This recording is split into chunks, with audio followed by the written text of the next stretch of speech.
let her sneak them damn snacks in, and I'm the only one. Yeah. So what would you say your relationship then and now was with your family?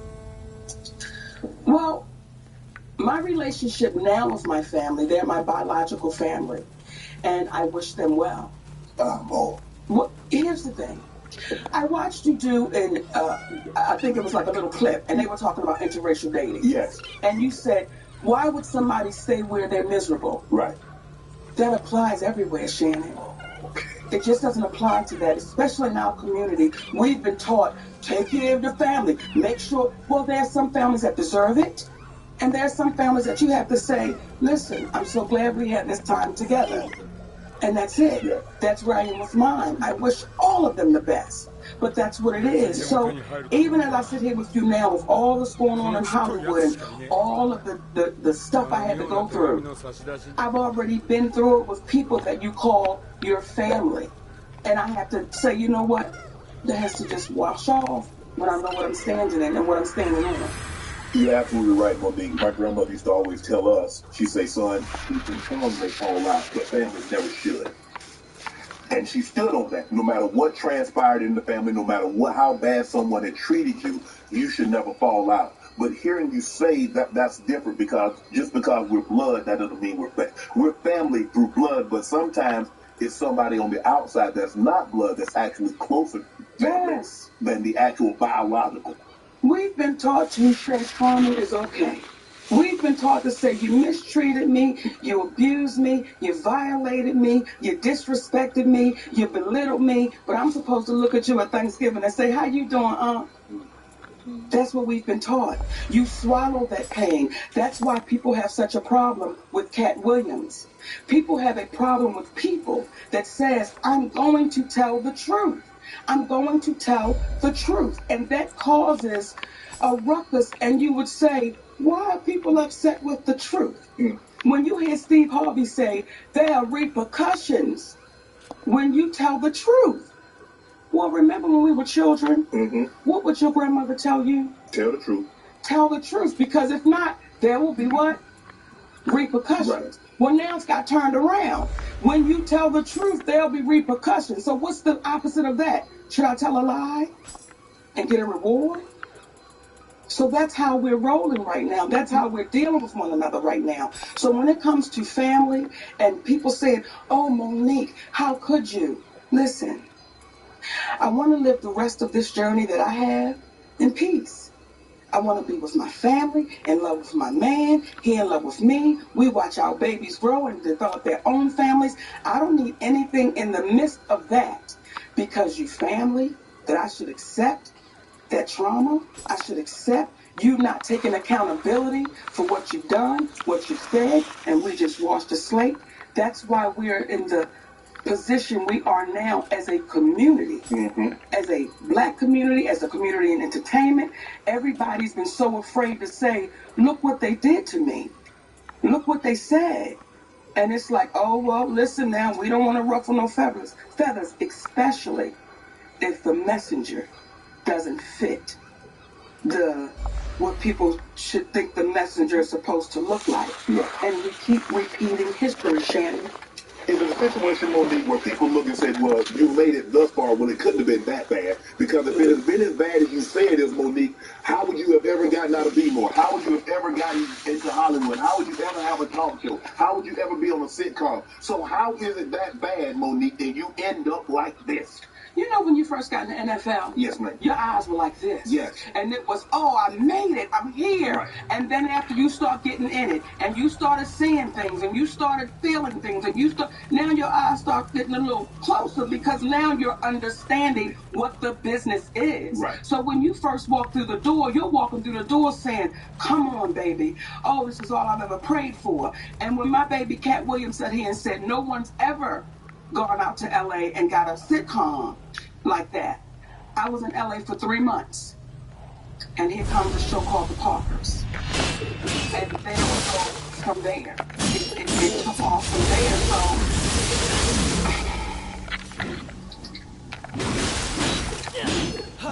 I think that when people say if it was so bad, you know, mature. You begin to understand what you're dealing with. You begin to understand what you're in the midst of. And once you understand it, it's when you can speak on it. Right. But before you really know what you're looking at, how do you speak on that? Right. Because when you first walk in the door of Hollywood, you have everybody telling you, oh my goodness, you're going to be amazing. Oh my goodness, this is going to be incredible. Well, that's all you know. That is all you know. Yes. But you're so happy to be here. Yes. Right, okay.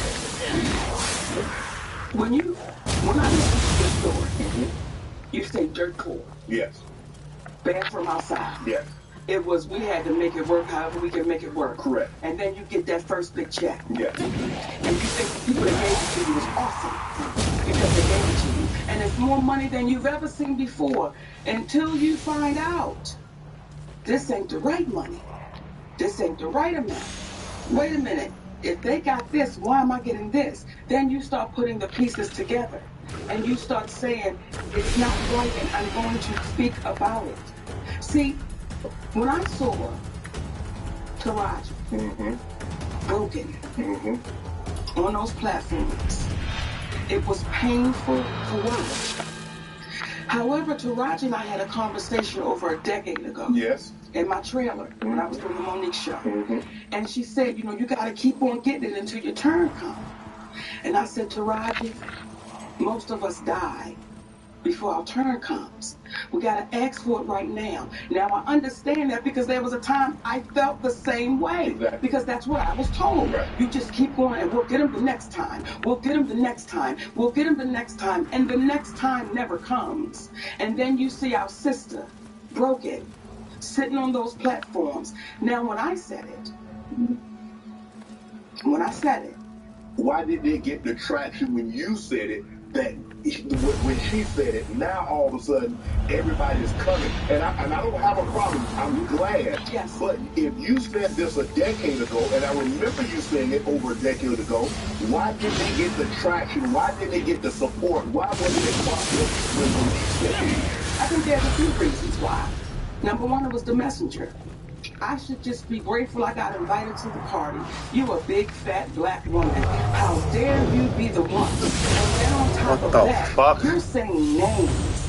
You're saying Oprah's name out loud. You're saying Tyler's name out loud. You're saying Lee's name out loud. You're saying Lionsgate out loud. That's not what we do. We say they. We say the people. We say the studio. We say the producers. How dare you actually say our heroes' names? You're very specific. These are our heroes. How could you say their names out loud? Because they're the ones that did it. And if I don't say it out loud, now you see a woman that is swallowing that pain, that is so stressed out. Then you see our sister Taraji begins to sit on that platform. And I love that baby. And she's a beautiful spirit. But to see her that broken, what our community was saying was, we have a hard time, some of us, we have a hard time seeing a strong black woman with her back straight and her chin up and a strong black man standing by her side. We have a hard time accepting that. But we can accept seeing a black woman broken. Now it's really serious because she's falling apart. Our community had a hard time with those two things. And when I would hear people say, why is her husband there? Why is he there?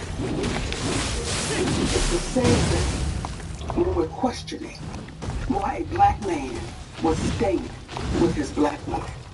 So when you hear black women saying we're the most undervalued, disrespected, underserved, mistreated, violated, exploited, we get all of that. Then you see a black man standing with your black woman saying, not on my watch. And you hear some black men saying, why her husband got to be there?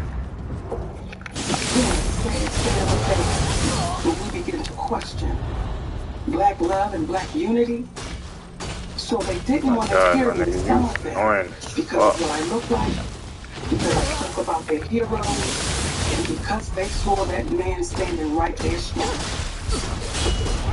Did they question the validity?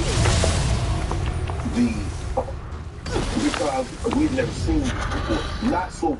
Not so public, not so present. Yes. Did they question you and his relationship? Me and my husband? Yes. When you say question, what it's like? Because they did, but I want to understand what. Because, okay, did they think that was your husband, or what? Was he your manager? Because he's been everything. He's your lover, he's your manager, he's your confidant. Name him. He's the father. Come on, name him. Whatever he's all encompassing. Yes. He's a toolbox with all the tools that Monique needs. All of them. And so when I heard people saying that, why is it there? Why does he have to be in every interview? Why does he have to be in the background? Why can't Monique do that? Why not? Why not? And that's when you see, and these are my sisters, but when you see Taraji, when you see Viola, when you see our sisters speaking out, you never see their representation sitting right there with them. You never see them saying, listen, we got to fight together. My husband is also my manager, which is my representation. But again, we've been so beat down that some of us have a problem with this black man saying, I'm standing right here strong, and I will not flinch and I will not budge. What a sad state of affairs we are now in, where you have people that look like you and I that would question why this man is standing there. That's for the life. It's disheartening. When we heard Brother Malcolm say, we've been running up, we've been hurting, we're now going to ourselves. We're now going to ourselves. So when you said, Monique, it was different, because we had never seen that before, you said their names.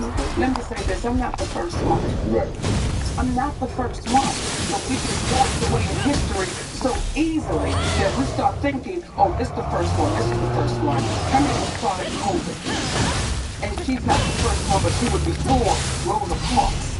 But because Claudette Coburn did not fit the picture that they thought she should look like, she was dark-skinned and she had coarse hair. And because the organization, I believe it was the NAACP, did not think she would be accepted by the white people, they had to get somebody that they said the white people could accept. We keep repeating the same thing because what I said is no different than what anyone else is saying. Not at all. It was the messenger. And it was the way that I'm not putting my feet down. I'm not shedding one tear. I'm not going to say, I don't want to say their names because I might get in trouble. I'm going to say all of them. Because when you really think about that little girl coming behind you, what I don't ever want that baby to see is me broken.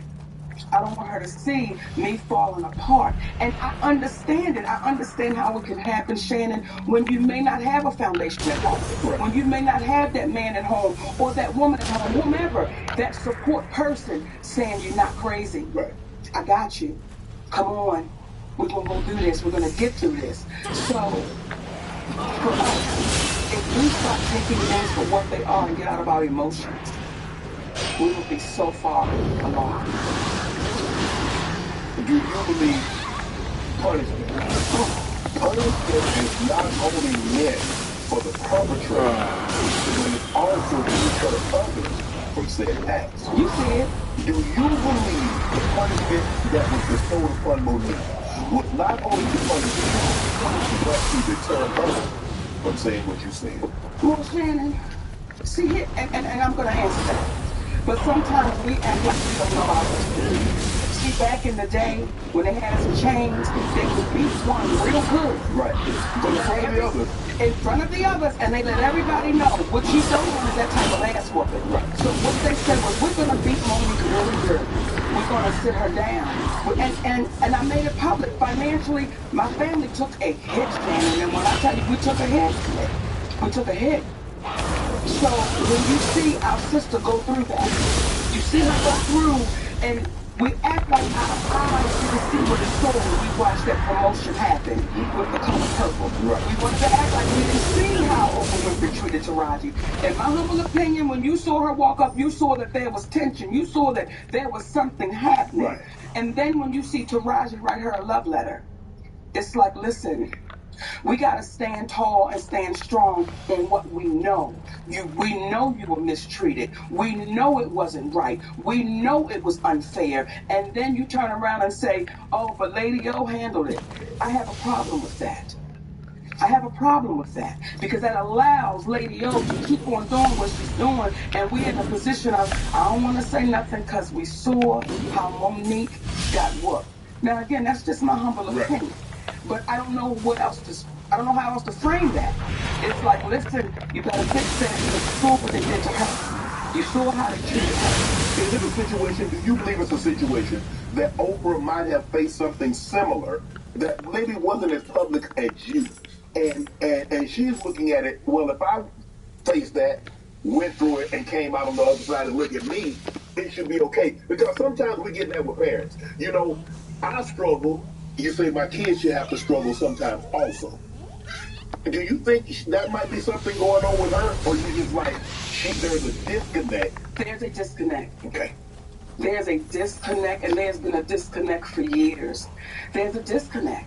And I think what happens is we place people on these pedestals, and we say, oh, no, you can't do no wrong. We don't even want to hear it.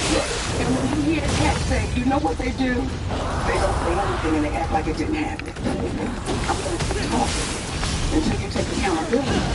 Until you say, oh, I've done this. That's why it was so important. From Oprah Winfrey to Tyler Perry, Lee Daniels. Now, Lee Daniels was the only one I had to deal with.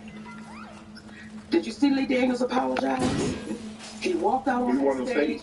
Not only did he apologize on stage, that man apologized to our children. That man apologized to our children and said, I need to apologize for what I put y'all through. He's the only one I had to deal with. However, it became a problem with Oprah Winfrey and Tyler Perry that I wouldn't do something and work for free. Now, when you say, well, maybe Oprah feels like she came through it, why can't you? Right. Well, there's a story with Oprah Winfrey when she was on the show, People Are Talking. Richard Sher was making $55,000. She was making $22,000. These are her words. It was her co-host. She said, I had to leave because they wasn't paying me fairly. Now you say a black woman who did nothing wrong, and you're in the midst of this situation because she called me, Tyler Perry called me, Lionsgate called. When you were on the phone with my husband, you said, I agree with Monique. I agree with the position she's taking. But when it came time to say it out loud, Oprah Winfrey went totally silent. Now, to Tyler Perry's credit, Tyler Perry called us up, right? And he said, I can see the pain in you and I can hear it. And I want to let you know that I would never do nothing to hurt you. But the conversation kept going on.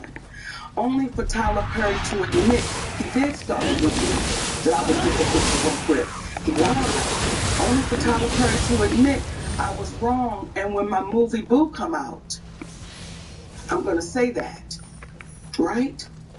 Now, here's where, when you did that interview with Kat, I could respect how you do it. Because Kat said, you let them people lie in your face. And your response was, Kat, I don't know if they're lying or not. Right. Because I can only take them at their word. At their word. Right? Yes. Well, we sent you the audio of Tyler Perry. I don't want you to take me at my word. I want you to hear his words. And what did you hear that man saying? What did you hear that man saying? He said it. What did he say? You know you're not supposed to be recording people. No. Let me back up. Because everything we did is legal. And here's where a black woman really gets the kick in the ass.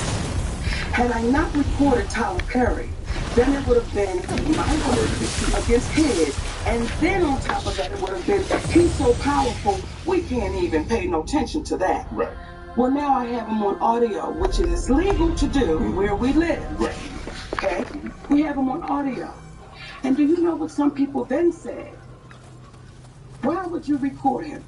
Just like you sat there and said, you know it's illegal to... But did you hear what the man said? I violated you. Yeah. I mistreated you. Yeah. Do you know, Shannon, that's cost my family tens of millions of dollars? Yeah. Over a lie and a rumor? If you gonna make her, he's gonna compensate you for that. I want you to look in your camera. Yes. And I want you to talk to Tyler Perry because you heard what that man said. So ask him, will he compensate my family for that? Tyler, will you come on Club Shay Shay and let's have a conversation about the fair compensation for what transpired between you and Monique? You can sit right here, and she's sitting right here, and you and I can have a conversation. And we'll do you one better. And give me 5 on that, baby. We'll do you one better, Shay. My husband and I'll sit right next to him. See, with this whole situation, and some of the people that Kat talked about, ironically, I have issues with those same people. There were people that reached out to Tyler Perry on my behalf. Okay. And I was grateful for that. Okay? There was Al Sharpton, the Reverend Al Sharpton, civil rights leader. Yeah. I sent him that audio. He said, baby, what that man did to you was wrong, and you're like my daughter. And we're going to have to get in and fix that. We didn't hear from Al Sharpton for 6 months. The next time we saw Al Sharpton, he was on a podium talking about we don't need to fly commercial because we can fly Tyler Perry's private jet. I said, that's why, baby, I'll be really back from him. Okay? Then we had our beautiful sister, Cynthia, who is, she don't play, right? I told her what happened. She heard audio. Now, I don't know if she listened to that audio or not. But however, she called Tyler Perry. She said, Monique, Tyler Perry does not want to revisit this. Okay, fine. Well, I was on the phone. Tyler Perry called her back and says, I will meet with Monique, but not with her husband. Are you ready for this? And then Monique has to apologize publicly to say Oprah and I had nothing to do with messing up her career. Would that be a lie? Look in the goddamn camera. I thought that was a stage the way you... Look in the camera. Yes. Because you heard it, right? Yes. So when you hear what the same. So I said, yo, what the fuck Tyler am I Perry, doing? never will I meet with him without my husband. And I owe no apology, so I'm not going to give one. That goes away. Kevin Hart. Now, you know when Cat Williams said gatekeepers? Yeah. Kevin Hart, I do his podcast. Yes. And I want y'all to re-listen to the podcast so you can hear it for yourself. When he first comes on, he says, you're like my mother, you're like my aunt, you're like my sister. Okay? Then we do the podcast. We speak about the Tyler Perry situation. Oprah Winfrey, he said, I don't really know Oprah, but I'm going to reach out to Tyler. I appreciate that. Kevin kept his word. He reached out to Tyler Perry. Kevin Hart called me back about maybe a week or so later. He said, Mo, I talked to Tyler. He said he don't want to revisit it. He said, but I tell you what, let's move past that, Mo. Let's just move past that and let's just do great things. So whatever. That's what Kevin said. I want you to hear me, Kevin Hart. Let's move past that, Mo. Let's do some great things together. Don't even worry about it. Whatever y'all want to do, I will partner with you. I'll executive produce with you. You just let me know what you want to do. Now, let me say that before we go any further because I want to make sure I give Kevin Hart his proper credit. When my family was up against the wall, Kevin Hart wrote us a check and said, here you go. We're forever grateful for that. When we were able to give it back, we said, brother, we appreciate you with some interest on top because I don't ever want nobody to think me and my husband. So I want to make sure I put that out there. That brother really helped us out when we needed to be helped out. Then when he came back with, I got you. I didn't ask Kevin Hart to do anything. He said, I'll executive produce. I'll partner with you. I said, good shit, Kevin, because we're in a deal with Endemol. And we're trying to get our talk show back. Mo, whatever it is, I got you. Now, Kevin Hart is one of the biggest entertainers right now in the world, right? And was then. We got off the phone with Kevin Hart. We called Endemol immediately and said, Kevin Hart said, whatever we want to do, he got us. He's going to partner, executive produce. They was like, oh, this is incredible because when you put Kevin Hart's name on it, you already know what it is. Correct. 2 weeks go by. We get a call from Endemol. Endemol says, we just got a call from Kevin Hart's manager, Dave Becky. And Dave Becky said, Kevin doesn't want anything to do with Monique. So whatever she told y'all, he doesn't want to do anything with her, nothing. You know, he doesn't want any kind of relationship with Monique. So what changed between the 2 weeks and plus he gave you a check, you gave the money back, then said he would partner with you, executive produce, whatever you need, Mo. Hey, we got you. So what transpired, or what do you think transpired between then that 2 week period? Well, as soon as we got off the phone and they told us what Kevin's manager David Becky said, I called Kevin Hart immediately. I said, hey, baby, we just got off the phone with Endemol, and they said David Becky called her up and said, you don't want anything to do with me. He said, Mo, that's a miscommunication. I can tell you right now. I said, wait a minute. Are you okay, though, with this white man calling them up? Getting in between our relationship after something you said. He said, Mo, that's a miscommunication, and we're going to talk Tuesday. Don't worry about it. I'm telling you right now, it's a miscommunication. That was 2 years ago. If you don't tell him I talked to him, I've never talked back to Kevin Hart again. So that's what we're faced with. When you allow somebody to come in between a relationship with a woman that you said, I'm like your mother. You said I'm like these things. I didn't ask you for that. So everything that baby was saying sitting here, everything he was saying was on the up and up, because when you hear people say, get the anger out your heart. Oh, man, no one said he was lying. No one ever said I was lying. It's so easy to discount and devalue because of what we look like. Right. However, when it comes to Tyler Perry, I will not allow you to discount or devalue, because that is your voice on that audio. Mm-hmm. Remember on Good Times when Penny's mother was whooping up on her, and she had recorded it? That's you on tape. So how does it go from you saying you're going to give me an apology to now I owe you an apology? But what do you want an apology for? What can I possibly owe you an apology for when you've admitted? See, when Lee Daniels says to me, because Cookie from the show Empire, I was offered the role. Now, to rise forward up, maybe it lives again. However, I was offered that. Then Felita called me back and say, baby girl, it's too difficult to work with. But you hear on the audio that a man told David Cameron how it's difficult to work with. Do you David Howard. my family? Yeah. And you know what accountability? Because, oh, it's great Tyler Perry? No, you got to be accountable for that. Or you got to be accountable for the things you've done with my family. You've got to be accountable for that. Is there any relationship between you and Tyler and you and Oprah currently? No. No. But I thought there was an apology. I read what there that I thought I read somewhere that Oprah had issued an apology. That's not correct. No. No. The only person that's given you an apology is her. That's the only person. So we are in a. We're too afraid to call them for what it is. We're too afraid to say if it looked like a duck and it quacked like a duck. What is it, Shannon? It's a duck. Right. So again, you see the struggle of the black woman as I'm sitting here talking to you, and you say, Mo, but why would you record her? But you heard the man violate What me. the fuck? I can't believe that Cat did that to you. It's why would you do it? And we understand it. Right. Because we've been conditioned that way. Because when you had to get somehow, because when you're telling people these are lies, nobody is believing Monique.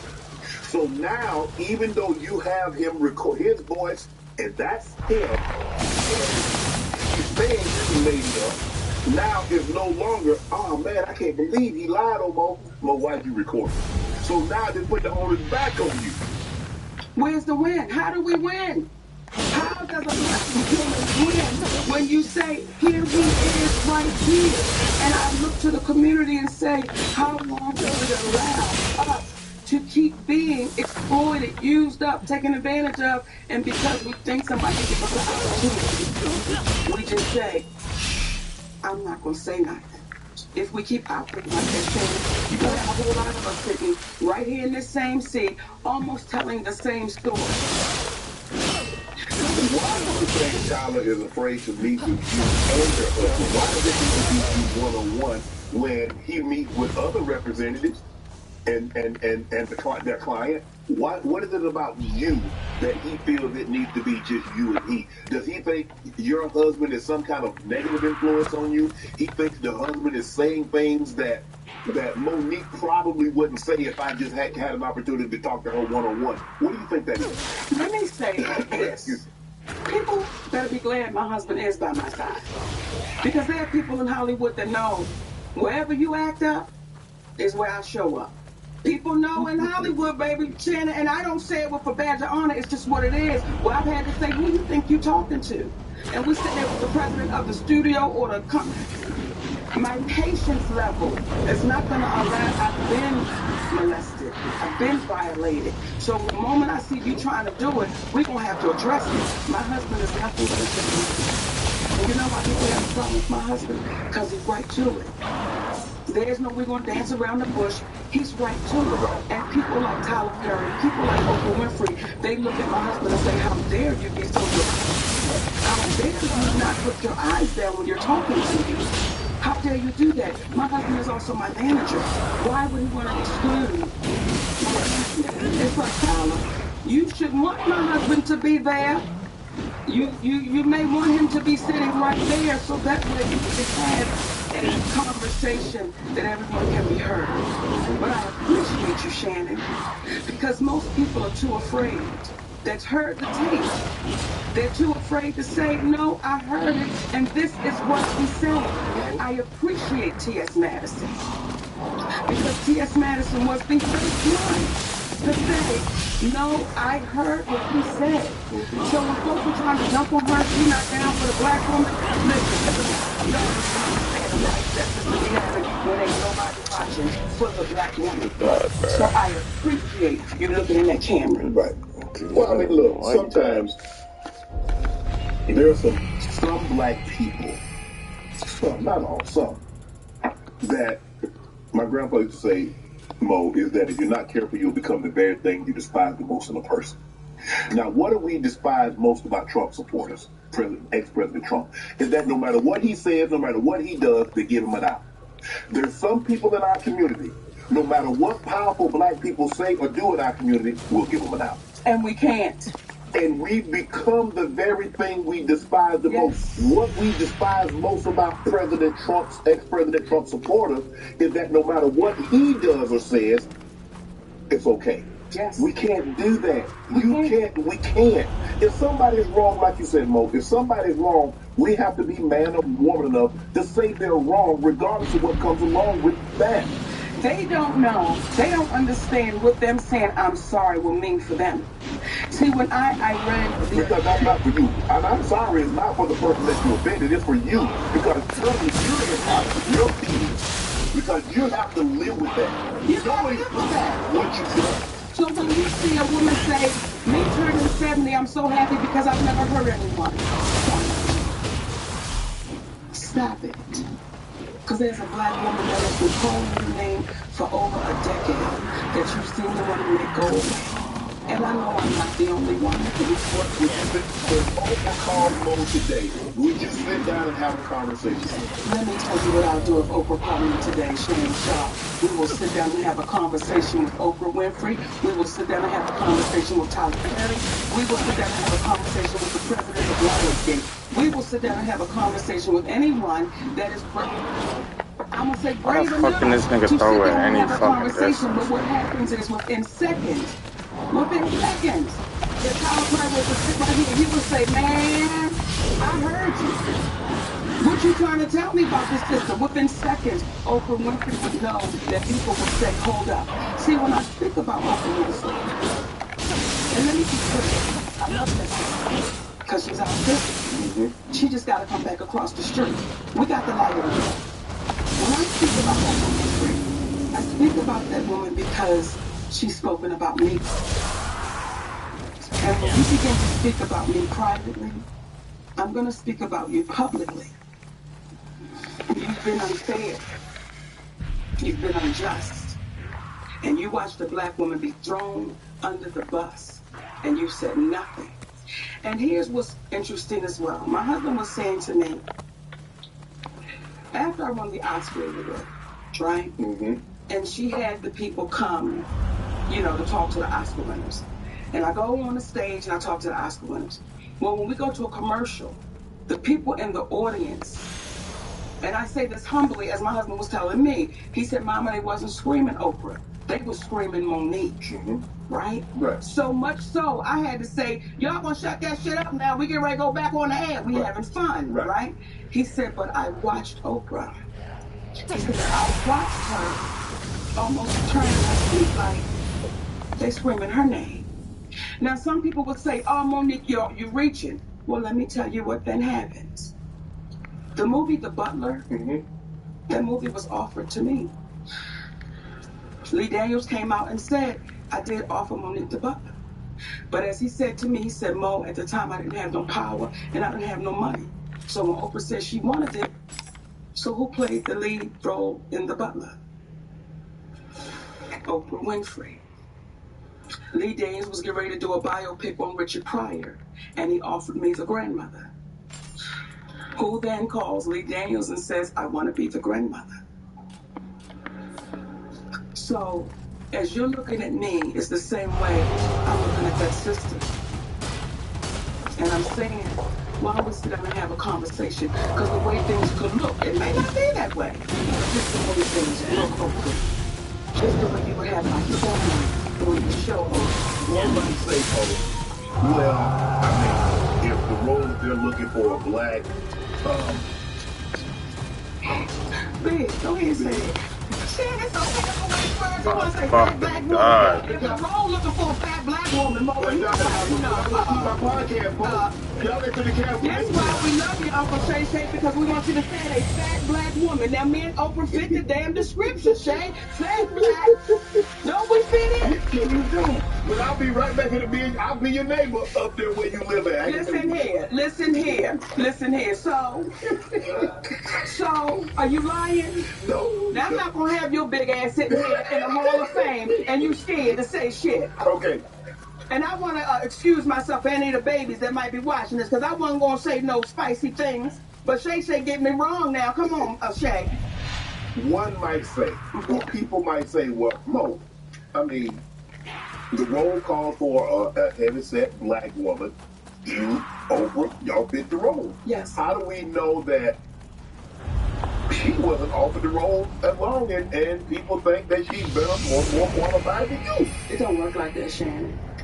You can't offer me. Once you say, I want you. Right. That's what it is. Okay? But I don't have the money to fund a production. Right. I don't have the connections to go to the studio and say, listen, I want to do this movie. She does. So when Lee says, hey, baby, she got the money, go get it. But someone would just say, how is that working out like that? How is that happening like that? How is it that things that was offered to Monique, you seem to be playing? Now, I told her about that. See, everything we're saying to you right now, You have the conversation with her. listen here. I don't play the behind the back. I don't play the I'ma share with Shannon. There's one thing I will share with you that I'm not sharing with anybody. But I don't play the behind the back and all of that. I say, listen, let me try it to you first. Now, if you avoid me, okay? But I tried to be respectful. I tried to call her first. When she had my family on her show, I tried to call her first. I tried to talk to you privately, but then you became the great, mighty Oprah Winfrey, and you were too busy to talk. Well, now I'm going to talk about it. This woman has overstepped with me in so many ways that somebody say, if we wasn't Monique and Oprah Winfrey in the entertainment business, if we were Monique and Oprah Winfrey that worked at Costco, I see you in the break room. I see you at the cash register. Because she's overstepped. Wow. So, I don't know, Monique, and this might be the term crossing of the Rubicon. We might be going too far. If you feel that way, because clearly you feel this way. Now, yes. I get why you feel this way. I don't know, like I said, I don't know. I'm taking you at your word. Now, not the title, because I listen to the audience. Yes. I'm not talking about that. I'm just talking about Oprah. Yes. I'm just putting you at your word. Yes. If you feel this way, is it possible she feels the exact same way about you? How could she? How could she? What am I taking from Oprah? When y'all have Oprah's mother and father on my show? When y'all have anybody come and speak about Oprah Winfrey on the Malik show. That's never happened, so how could she feel that? Would you have done that? Had her family on? Yeah. Let me tell you how we operate. When we got the Malik show, there was a comedian on there, and he was trying to joke T.I.'s wife, Tommy. He said, cut. He said, brother, we don't do that here. We uplift our faults. We don't play that. So no, I would not. When Oprah Winfrey had my family, and I'll tell y'all, and I'm looking around, baby, because there are people here. Yes. Okay, and I don't want to be rude to the people at Shay Shay's club. You got other people in the club, right? When Oprah Winfrey called me up, and she said, I got a call from your brother. And this is after I won the Oscar award, right? And your brother wants to come on the show, and he wants to apologize to you for molesting you. And he wants to tell other people how to look out for pregnant. I said, Oprah, I said, I don't want anything to do with that cat. I said, and then she said, well, if you want me to scratch the show, I will scratch it. I said, sis, don't scratch it because he could be a different person. And I don't want to get in the way if that cat is a different person. I just don't want no parts of it. Right. Okay? When I hung up that phone, Shannon, I was like, I appreciate that sister. Like, she didn't have to call me. She didn't have to call me. What the fuck? Why is he in the fucking ship? My mother. Yo. My What? brother, who used to be my manager. One of the fear that I had was the brother that What? was on stage. Right? Nigga, shut up. We never talked about my mother being there. Oh, what the fuck? You know how you feel about your grandparents? Yes, absolutely. You know the honor and how you speak about them? Imagine you then seeing your granddaddy and your grandmama on a show, and they're talking about somebody that violated you, and that woman didn't tell you that they were going to be there. How would you feel? I would feel like you felt betrayed.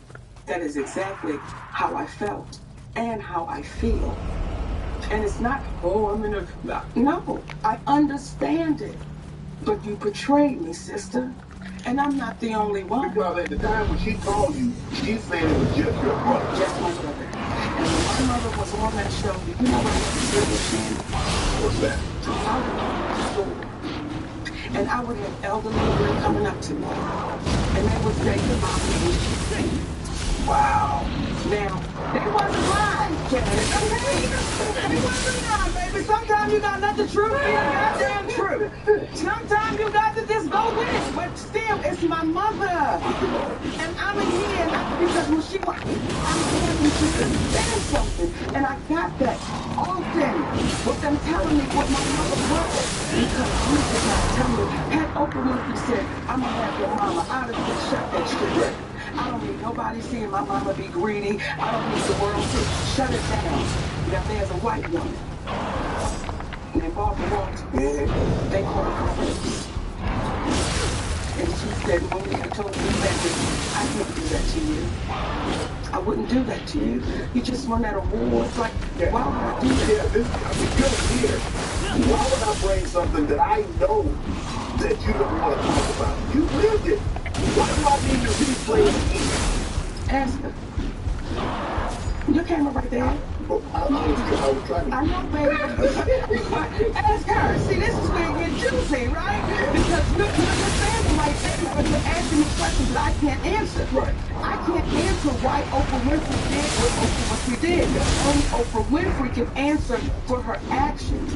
So again, stop being scared. I knew that would get him all day. I knew that would fucking happen, baby. I knew that would get up for Shay. But even this show, I have a producer and I give him a lot of leeway. But I want to and so a family member said something and I want to come on your show and refute it. That ain't what we do here. Right. It's like, It ain't gonna happen. it's almost, you don't cross that barrier. We don't do the family thing. You don't do the family thing. And I'm going to bring this up. I wasn't going to do it. But damn it, see, You might want to have another sip on this seems like you go truth. Tell it. No, tell the damn truth. Tell the truth. Because family is sacred. It's supposed to be. And we don't cross the line with family. Mm-hmm. And people begin to get comfortable to jump on the money bandwagon of who's doing things wrong, and she doing this and she doing that. And there's a brother named D.L.E. Yeah. I won't let it go. Cut. What would you get ready to say? I was gonna say, what did D.L. do? That boy went out, didn't he? D.L. is friend. He like, that's my friend. No, I've met D.L. on several occasions. I don't know D.L. like that. Do I know D.L. say like I know an earthquake? No. Do I know just I've been had several conversations with him? Do I know D.L. on that level? No. When we say family is sacred, Right. Family is sacred. And we don't cross the line when it comes to family. Right? I think D.L. is on a radio show. Yeah. D.L. Hughley is not there. His team is there. And Shannon, we having a great time. I mean, baby, we having a great time. We going forth, back and forth. When we get to the end of the show, they say, Monique, you want to play a game? Well, I want to play. I said, sure, sugar. Let's play a game. And it's a game called Would You Rather. No. Okay? Now, Monique, you just say I'm doing it. wait a minute. We're having fun, baby. Right? We're having a good time. Okay? I mean, it's the sister there and there's two other guys. We're having a great time. It's beautiful. Right? We're having a good time. Okay. Would you say your wife was your family? Is that considered family? Yeah. So your husband is considered family? Absolutely. Okay. So, here we go. They said, Monique, we're going to play a game of Would You Rather. Let's go. Would you rather your husband sleep with Lee Daniels with a condom or Corinne Stephens without one? Really, Monique? Now, as y'all are watching right now who haven't heard this story, y'all going, oh, they're doing the same thing in the studio. They're going, okay, that is exactly what happened. Now, I said to the team, how does that uplift our community? I said, sister, and her name is Jasmine, how could you ask another sister that? Well, we just planned. I said, tell me the joke in that, because I don't know what you're insinuating. Then you're involving people that have nothing to do with nothing. Like, what are y'all doing? Well, I said, I'm going to call my brother. Yeah, I'm going to call my brother. I called D.L. Hughley on the phone. I said, hey, baby. Yeah. That's how he was called. Yeah. Did he know it was you? Yes, because they called him to let him know Monique's gonna be calling. Like this, it was getting crazy. Right. I'm like, just let me get on the phone with my brother, right? Hey, DL, yeah. I said, listen, I just got off the phone with your team, and they wanted to play this game, Would You Rather, and it was like stupid. Like, ask me about my husband and Lee Daniels and Corinne Stephens, and his exact words, well, that's how we do it. I said, DL, how does that uplift our community? And again, I don't know what y'all trying to insinuate, but what you doing? Like I said, that's just how we do it. So it is what it is. Now, it got so ugly that my attorney had to send a cease and desist. So it never aired. So we have like, when Kathleen talk and people tell us talk, we have receipts to everything we're saying. That's how that whole thing got started. Okay? So you're, what the fuck is that? Yeah. Now, you babies that are really good with this internet, through the years, I've watched DL speak ill of me. Through the years. I never knew DL Hughley had a problem with me. But when Cass said all the group, he forgot to put DL Hughley in the group. Through the years, I was bitter. I was dangerous with what I was doing, saying that it was inequality. My husband didn't know what he was doing. This went on through the years. I was unloved, all of these things. And I said to myself, I'm going to see you. I'm going to see you. I didn't go on nobody's show. I didn't say nothing to nobody, but I knew the time would come that I would see him. We were scheduled to do a show in Los Angeles. I was the headliner of that show. His name was on it, then his name came off. I didn't question it, but I knew I'm going to see him, right? Eventually. Okay, now we have a show in Detroit. Contractually, I was the headliner. D.L. Hughley posted a memo. Now, when you signed your deal for the Ravens, did you sign a contract or a memorandum? I signed a contract. You see how you say that? Like anybody that knows good business, you signed. The memo was saying this is what I would like, right? But the contract is saying this is what it is. Okay? Yes. He put out a memo to our community, and that touched me a little different because I was saying, why would you lie to our babies? Because now they're thinking if they send somebody a memo, that's what they're supposed to get. Okay? I was contractually signed to go as the headliner. Right. You mean you go last? D.L. Hughley didn't come into the building until 9:30. Now, contractually, I said I had to be on stage by 9:30 because if the show starts at 8, I refuse to keep an audience waiting. Right. Respectful to the corporate.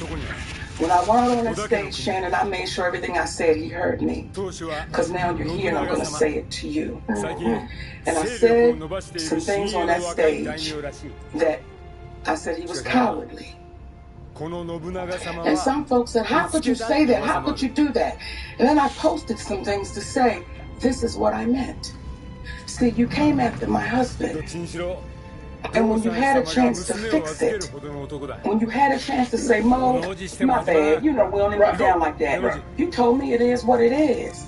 And you were brave enough and courageous enough to say, this is what really happened, y'all. Y'all have never known me to be no shit starter.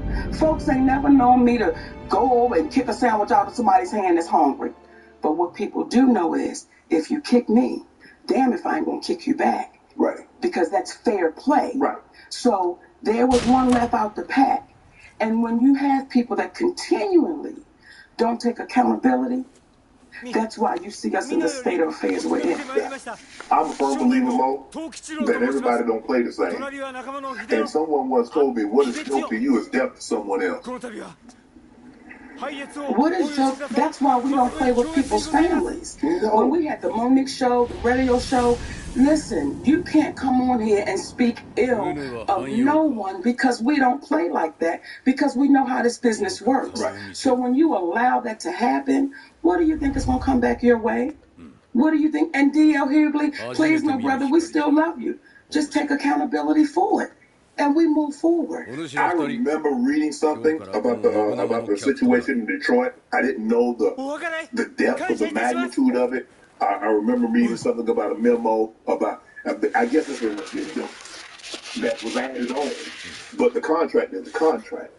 The contract is the contract, and what happens is because of the messenger, it was easy to pile on. It was easy to pile on, and then when you have some of our black folk that go sit in front of a white man and speak ill of their people, I'm like, y'all, what are we doing? What are we doing? What are we doing? What are we coming to that we're going to sit in front of this white man? I can't even say his name. I refuse. Everybody know who he is. We sit in front of him and we just let this man say any and everything about us, and then we go right in with him. That to me is dangerous. And y'all babies that's good with this little computer, don't take my word. You can just go through the years of this cat just running his mouth. And it's like, stop doing that, because what are we saying to the babies coming behind us? We're going to continue this, but I want to get into where you're from, the DMV. Yeah. Do you realize, like, Chappelle, Martin, Tommy Davis, the Earthquake, yourself, what's in the soil in the DMV that got you guys? I mean, you've done television, stand-up. All these guys have done television and stand-up and are great at it. When you look at, like, Chappelle walked away from it and said, nah, I want to do my own thing because I'm not going to let you guys hold me hostage. Yes. But Martin still does television. Tommy Davidson doesn't do as much television. Quake is not in television, but he has, all his gigs going on. When you look at the success that Chappelle, Martin, Earthquake is having, and you say, hold on, ain't none of them guys win no Oscar. Ain't none of them guys did what I did on the movie set. And they're having the commercial sense that they're having. That should be more. If I was a white woman, do you know what my name would be? Wealthy. Melissa McCarthy. Oh my goodness. If I was a white woman, my name would be Melissa McCarthy. Same track record. 5-year sitcom and syndication. Same track record. The opportunities are not the same. So when you have, and as you read all of those things off, and you say, wait a minute, Mo, none of them have this, none of them have that. We get judged by a different stick. We get judged by a different stick. And then when I had people judging me, I'm like, you judging me by your yardstick. You've not done what I've done. And I say that humbly. You've not had the accomplishments that I had. Right. When I hear Brother D.L. Hughley say, well, that Netflix special, I just accepted anything. Whatever they gave me. These are not my words, they're his. Right. Well, that's how you do business. I'm not mad at you accepting anything. Right. Why are you mad at me saying I won't accept anything? Right. That's the difference. It's like, people were judging me. I was hearing people, Shannon, okay? I didn't know we had so many tender people in our group. Yeah. I didn't know we had so many tender love. I didn't know we had so many tender people, and I wouldn't want to be on the front line with these tender people where it's like, oh, I can't believe you said that. I can't. But it's what I said, the truth. It's what I said, the truth. No, I didn't put no sugar on it. Right. It was shit. Right. And I didn't try to make it taste good. We gotta stop running away from what is real, and we run into fantasy, and that's how come we keep staying where we sit. Mo, before you became Monique that everybody has seen over the last 2-3 decades, what were some of the jobs that you had that you like, man, this ain't for me? I mean, this is just a whole, it's just a breeze. Every job I had, baby, it was special. What? Every job I had, baby. Let me tell you something. I worked at the drive-thru in Popeyes. I worked in the drive-thru in Popeyes, and that was my microphone. Every time somebody came to that window, I was on stage. Welcome to Popeyes. My name is Monique. What would you like today? And they would say, hey, Monique, I'm Shannon. Hey, Shannon, how you doing, baby? What's your order? And you give me your order. Then I say, would you like a hot apple pie with that, Shannon? You say, you know what, Monique, I sure would. Come on around here, baby. Let me see you. Listen here. Popeyes, where my damn money? Because I was a seller, baby. If you wanted a 2-piece, I gave you 4. You wasn't going to lose no weight coming through my damn window, Shannon. That's why I ain't lost no damn weight. What I sold, I ate. If you got 2 pieces, I ate 2 of them. Welcome to Popeyes. Hey, baby, come on now. So that was your microphone. That was the beginning of Monique because you was owning. Did you know that's what you were doing? What I knew I was doing was walking in my dream. The microphone said it's possible. When I stood in my bathroom mirror and I wrapped the towel around me, and it didn't go all the way. I wasn't devastated. Okay, I don't know if they just didn't have enough money to buy me a whole damn towel, but I would still stand there. That was my gown. Right. And I would pick up that brush and I would say, I would like to thank. So I've always seen it. Did you always know that was Oscar always in the back of your mind? Did you always? Oscar was never in my mind. You just wanted to be in TV? You wanted to be in show business? What aspect did you want to do? I wanted to be famous. I loved what it looked like with people being famous. I didn't know to say I want to be wealthy with the fame. Right. I didn't know to be specific to ask for it, but I wanted to be famous. Who did you know that looked like Monique that was famous? Oprah Winfrey. So do you see how far this relationship goes? That's who I knew that looked like me. See, when people always ask me about the Oscar, right? But no one ever asked me about the Image Award. No one ever said to me, what did it feel like when they called your name for the NAACP Image Award? And they were people that looked like me because we put so much weight on that award that it's such an honor. And it's an honor for any award. Right. Not just that one, but as a little girl, I never watched the Oscars because nobody looked like me winning. So I was like, this is not for me, but when I watched the Image Award, baby, those people look like me. Right.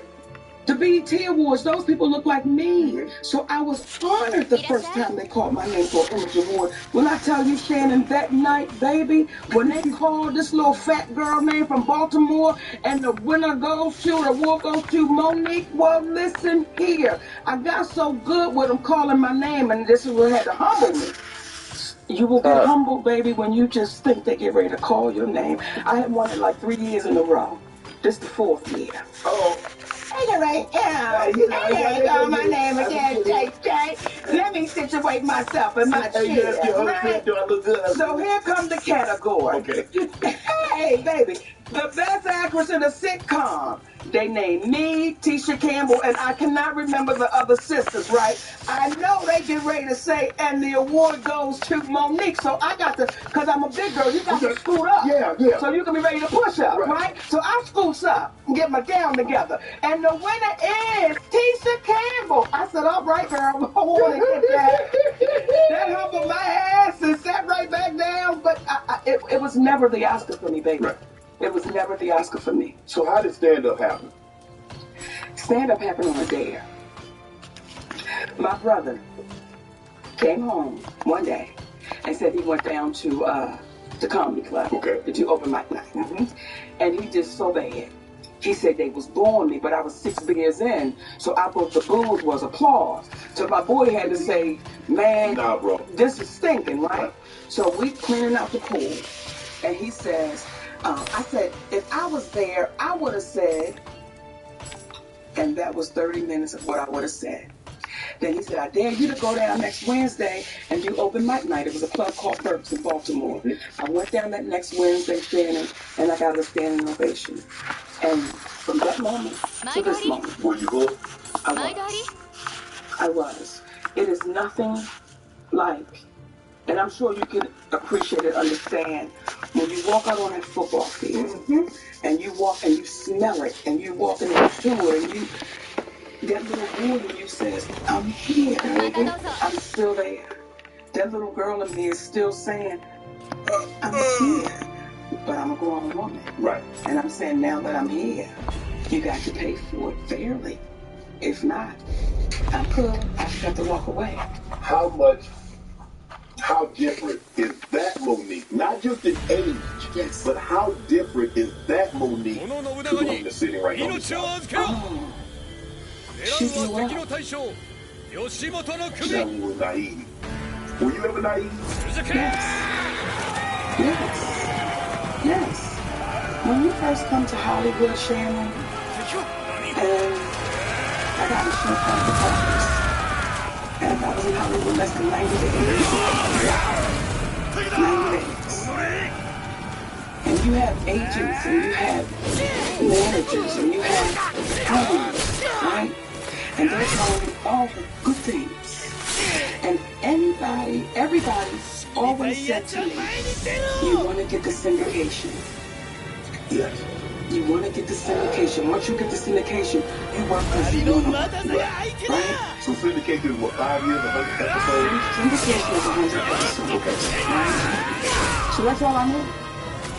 I didn't know to ask to be an executive producer of my own image. And nobody told me.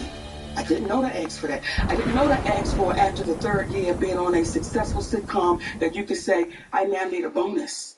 I didn't know to even negotiate that, and no one told me to negotiate that. That's definitely not going to tell you. All they kept saying is, when you get the syndication, when you get the syndication, when you get the syndication. Well, 3 years in, the Parkers was in syndication. Now, no one told me that. You learn it once you open your mouth, because now I'm going around the country doing promos. The Parkers is coming on at 4 o'clock in your city. The Parkers will be on at 2:30 in Sacramento. Y'all make sure y'all like the Parkers is coming on. I'm not knowing I'm promoting the show in syndication. No one told me that. All we can understand is we get to 5 years. We're going to do 5 years. 110 episodes. Me and a beautiful young lady named Thomas Bond, who was my baby to this day. We kept her referring to Shirley Law. Yeah. Right? It's supposed to be equal. Yeah. Once we got to the 5 years, our attorney, my attorney, and the agent said, oh, the Parkers made money. Y'all gonna get paid from the Parkers. It's made money. Okay. Years go by. By 2004, the Parkers, we went off the air in 2004, right?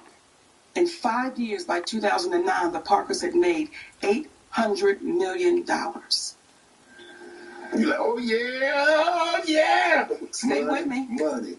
Hey, come on. Hey, yeah. All right, okay. Because we waiting to get this money. Oh, check is coming. We get a call. We got to do an audit, you know, and everything. Okay. And that was in 2009 that it made 800 million. We're now in 2024. And they're trying to convince Countess Vaughn and I that that show made no money. They're trying to convince us that a show that cost roughly $65 million to make. In our last year of shooting the Parkers, Countess Vaughn and I made $55,000 apiece. That's it? How much would you make in an episode? $55,000 an episode. Okay, so how many episodes did you shoot that last 5 years. That last year we shot 22 episodes. Okay. We made $55,000 apiece at the end of a top-rated sitcom. Hold on, time out. Are you saying you made $55,000 for 22 episodes, or are you saying you made $55,000 per episode? Because I want to make sure I'm hearing you. Let me make sure you hear me correctly. We did 22 episodes. Yes. We were paid $55,000 per episode. Okay. For 22 shows. Okay. Okay? Yeah. That's on a hit show. Right. That is unheard of. Yeah. Because we're two black women. I don't know to fight for it. Right. Countess is a baby in this business. So I don't know to say that we should be making $100,000, $150,000, $200,000 an episode. So now today, y'all want to convince us that that show made no money?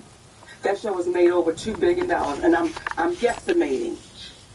And you want to convince us with our percentage we made no money? We can't allow that to happen. Right. That's why we're fighting. That's why we're saying, no, guys, we can't sit on our hands like that. Right. You know how many of us, when you watch Good Times, when you watch The Jeffersons, when you watch Sanford and Son, whose family is benefiting from our images? Because it damn sure ain't ours. Wow. You see why I fight the way I fight? Yeah. Because if it does not make sense, you have to explain it. And I'll go back to Tyler Perry. You know why Tyler Perry don't want to talk to my husband? Because he can't talk around him. My husband don't care nothing about that man's money. We don't care nothing about your title. We care about your character, brother. We care about your integrity. And what you gonna pay? What you gonna pay? How you gonna make it right? How you gonna make it right? Because if I am your Aunt Mary, and I really belong to you, as I really belong to you right now, Shannon, I am your sister. And you heard something that was wrong. Yeah. How can Tyler Perry make it right? Give you a job, give you a sitcom, say, Mo, okay, you know what, Mo? Sitcom, you're going to be the executive producer, I'm going to be a co-executive producer, you're going to do the sitcom. If somebody cost you, Shannon Sharp, millions of dollars, yeah, do you want to be compensated for what they cost you for a lie and a rumor? Yeah. So at that time, I was making roughly between $2 and $3 million a year. Right. I sat in that for over a decade, like 12 years. Right. You do the math. Over a lie that he admitted that he told. Not something I'm making up. You admitted that, brother. How do you make that right? I'm sure you got lawyers. Have you had a conversation? Well, what happens is when you take somebody at their word, time. We don't need to go to no lawyer's tower. You know what you did. You make it right. And if he doesn't make it right, what will our community do? What will our community say? Because today it's me, tomorrow it's you. Then what? Yeah. We've got to hold him accountable. What say? We've got to. You got to tell Tyler Perry. Come on now. You got to do it, Shannon. You got to tell him. You got to tell him. Well, obviously, when you do stand-up, you go to a lot of different cities, a lot of different clubs. Yes. A lot of different promoters. Has everybody always been on the up and up with Monique, or did you try? Sometimes people try to take advantage. You're female. You're black. You're heavy. You're not going to say that like Mr. from Color Purple. You're black. You're ugly. You're not going to do that, Shannon. But, you know, people would try to take advantage of anyone. But seemingly like us, their team were willing to take more advantage of us. I've had to tell the promoters, call the police. Because either they're going to come get you or me. They trying to hold up on the money. Call the police because, and this was like $75. Can you imagine? $75? Like, you know where we come from. If somebody could keep for $25, that's a problem. Yeah, for sure. Imagine 25 million.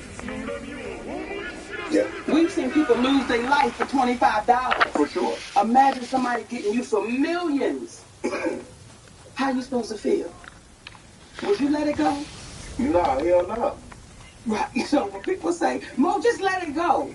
Yeah, but it's easy for people to say let it go when they haven't lost anything. Come on, baby. It's easy to say. Come on. But when you lost, it's kind of like, you know, hey, someone should just get over it. You can't tell somebody how to grieve, how long to grieve, because you're not the one that's hurting. They didn't do it to you. They didn't do it to you. It was done. And I will say this right now on your show. I still love y'all. We still love y'all. You love more than make it right. My husband. Okay, say that again because You love more than make it right. yes, indeed. Okay, I'll fix my pancake. My husband would always say, Mom, we ain't calling nobody out. We're calling them up. And if we continue to call us up on our things that are not right, we get better as a people. Like, we get better. Do you know why things were able to happen like they happened on The Color Purple? Why? Oh, you talking about the rebate? You talking about? I'm talking about the seventh one. The one that just came out. Right. The seventh edition. It's like the musical with Fantasia and Rocky, right? Right. That's that. We're all our beautiful sisters. Yeah. You know why they're able to treat us like they treat us? How when you audition? No, you had picked you on audition. I want you to say that again, Shannon, because people don't understand how deep this goes. When I watched my sister play, it was an honor to be handpicked. Right. Then why ever would you audition? Yeah. And the moment, in my opinion, the moment she auditioned, they knew we got them. We can treat them any kind of way we want to treat them. We can do them any kind of way. But why would you want to? Why? Just because you can, that doesn't mean you should. But they did. How do you handpick me and then mistreat me? Yes. And then I got to send a letter to you about the mistreatment that you gave me. That's why they're able to get away with it. That's why when I do interviews oftentimes or these conversations, people are too afraid to even address it because they don't want to be caught up like, oh, I don't know. When you say, wait a minute, no, that's the truth. Right. I heard it.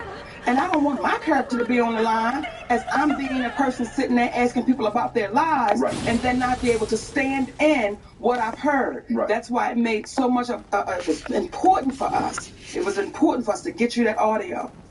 I don't want you to take my word. Yeah. And anything I've said on this couch right now, that don't take my word. Ask those people.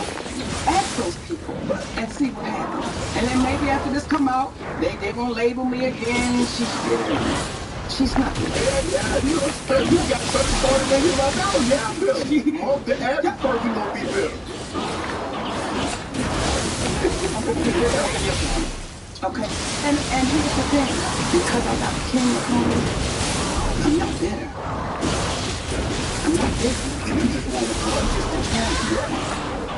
to life is too good to be bitter, but we're determined for you to take accountability. Right. That's all.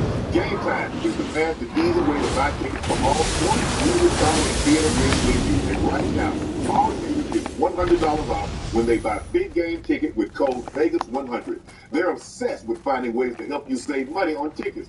Game Time has deals on tickets right up to the start of the event and even an hour after it starts. It's the place to help find last-minute seats, find exclusive flash deals, and sponsor deals on tickets for football, basketball, baseball, concert, comedy, theater. And the Game Time guarantee means you'll always find the best price. If you find the tickets in the same section, the same row for less, Game Time will credit you on 110% of the difference. Take the guesswork out of buying tickets with Game Time right now.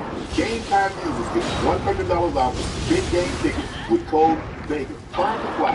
Just download the Game Time app, use code VEGAS100 for $100 off big game tickets. Or if you're not going to the game, use code SHAY for $20 off your first purchase. Download Game Time today. Last minute tickets, low price, guaranteed.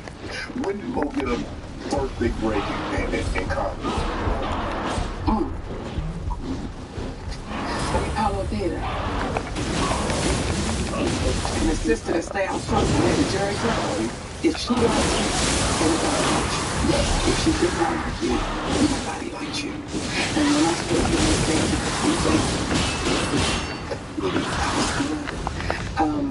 there's so many roles. Were you nervous to go on Apollo? Because, everybody know about the Apollo. You're nervous every time.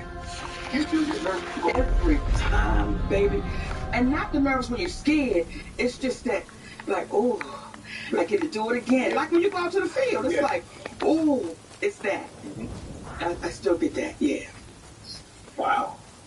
To hear you speak and to see, like, how passionate, you're a very, very passionate person about everything.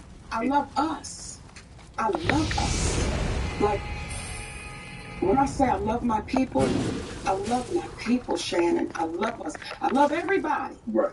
But my people, I love us. So when I speak on things, it's not to drop shade, mess, or tell too damn grown for that.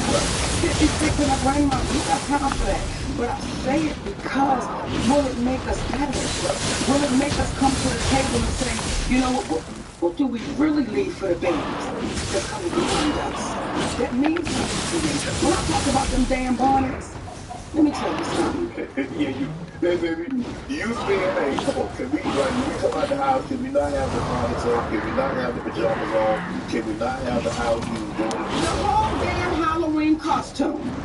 That's a Halloween costume that you wear on Halloween. And I am passionate about that because what is the representation that we're giving to the little girl that's walking behind you? What is the representation that we're giving to our black men that's walking beside us? What is the reputation that we're giving? And when they would say to me, oh, Monique, you don't know what they're going through. We always been going through something. Yes. We was going through something when we got off the damn boat. We've been going through something. True. But once you lose the pride and the dignity of what you feel like you look like, then we lost. So I wasn't backing down. It's like, no, y'all.